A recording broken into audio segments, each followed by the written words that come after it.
Hello बच्चों, मैं हूँ आपकी हिंदी टीचर और मेरे क्लास में आप सभी का हार्दिक स्वागत है। आज मैं आप लोगों के समक्ष उपस्थित हूँ सूर्यकांत त्रिपाठी निराला जी द्वारा रचित राजे ने अपनी रखवाली की शीर्षक कविता के प्रश्न उत्तर चर्चा को लेकर। कवि निराला के व्यक्तित्व और कृतित्व से संबंधित वीडियो मेरे चैनल पर अपलोड हो चुका है। आज मैं इस कविता से संबंधित प्रश्न उत्तर चर्चा को लेकर उपस्थित हूँ। आज इस विषय को आरंभ करने से पहले मैं बता देना चाहती हूँ कि सेकेंड सेमेस्टर से संबंधित कुछ वीडियो मेरे चैनल पर अपलोड हो चुका है और उन सभी का लिंक आपको डिस्क्रिप्शन बॉक्स में मिल जाएगा। और जो बच्चे मेरे चैनल पर नए हैं वे चैनल को सब्सक्राइब जरूर कर लें ताकि हर नए वीडियो का नोटिफिकेशन उन्हें समय समय पर मिल सके। चलिए आरंभ करती हूँ। देखिए, राजे ने अपनी रखवाली की प्रश्न उत्तर चर्चा। पहला प्रश्न है, किसने अपनी रखवाली की? तो इसका उत्तर क्या होगा? राजा ने अपनी रखवाली की।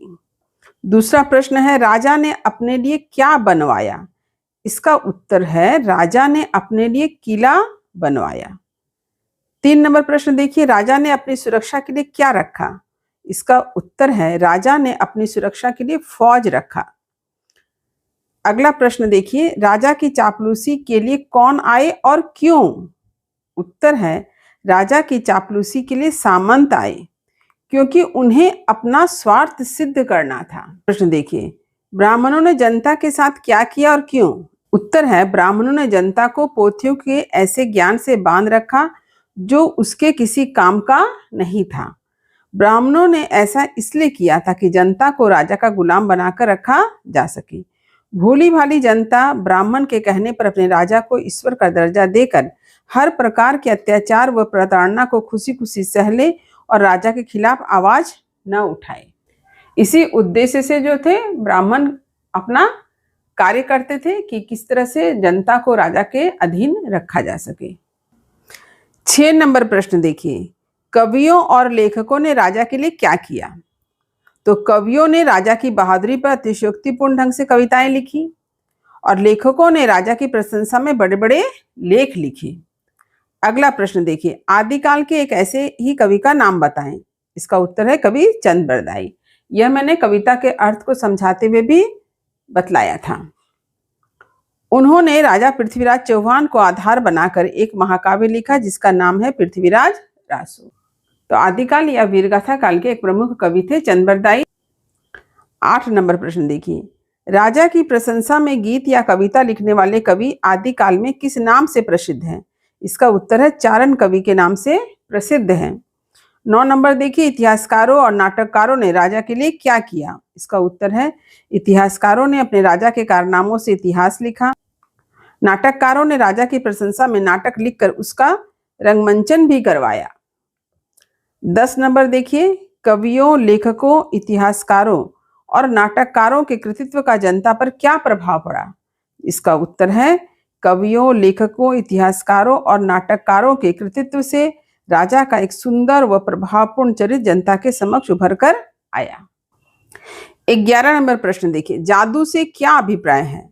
उत्तर है, जादू के खेल में हम सब जादूगर के जादू भरे कारनामों से सम्मोहित हो जाते हैं। उस समय हमें झूठ भी सत्य प्रतीत होता है। ठीक इसी तरह कवि, लेखक, इतिहासकार और नाटककार भी जनता के समक्ष राजा का ऐसा आदर्श से भरा छवि उपस्थित करते हैं कि जनता भी सम्मोहित होकर झूठ को ही सच मानने लगती है। अगला प्रश्न देखिए, रानियों की कैसी छवि जनता के समक्ष प्रस्तुत की जाती है? उत्तर है, आदर्श से भरा हुआ। 13 नंबर प्रश्न है, इन रानियों को कौन अपना आदर्श मानता है? उत्तर है, लोक समाज की नारियां। 14 नंबर प्रश्न है, प्राचीन समय में धर्म किस रूप में था? इसका उत्तर है, प्राचीन समय में धर्म धोखे के रूप में था। 15 नंबर प्रश्न देखिए, प्राचीन समय में धर्म और सभ्यता के नाम पर क्या हुआ करती थी? इसका उत्तर क्या है, धर्म व सभ्यता के नाम पर खून की नदियां बहती थी, दंगे फसाद होते थे, भोली भाली जनता को धर्म के नाम पर लड़वाकर संभ्रांत लोग अपना मतलब पूरा करते थे। 16 नंबर प्रश्न देखिए, आंख कान मूंदकर से क्या अभिप्राय है? उत्तर है, आंख की सार्थकता है कि वह सच को देखे, कान की सार्थकता है कि वह सच बात को सुने। पर आंख कान मूंदकर से मतलब क्या है? ना ही सच देखना और ना ही सच सुनना। जब कोई किसी के बहकावे में आकर बिना सोचे समझे कोई गलत कार्य करता है तो हम वहां पर ऐसे ही शब्दों का प्रयोग करते हैं। प्राचीन समय में आम जनता ऐसे ही बहकावे में आकर आपस में धर्म और सभ्यता के नाम पर लड़ती मरती थी। यहाँ इस सत्य की ओर ध्यान आकर्षित किया गया है। 17 नंबर प्रश्न देखिए, आंख कान मूंदकर जनता कहाँ डुबकियां लगाती है? इसका उत्तर है खून की नदी में। तात्पर्य यह है कि जनता बहकावे में आकर लड़ती और मरती है। 18 नंबर प्रश्न देखिए, जब जनता की आंखें खुली तो उन्हें क्या समझ में आया? इसका उत्तर है जब जनता की आंखें खुली तो यह समझ में आया कि उन्हें आपस में लड़वाकर तो सिर्फ राजा ने अपनी रखवाली की है। 19 नंबर प्रश्न देखिए, आंख खुलने से क्या तात्पर्य है? इसका उत्तर है होश में आना। 20 नंबर प्रश्न है, क्या यह कविता वर्तमान समय में प्रासंगिक है? इसका उत्तर है हाँ, यह कविता वर्तमान समय में प्रासंगिक है।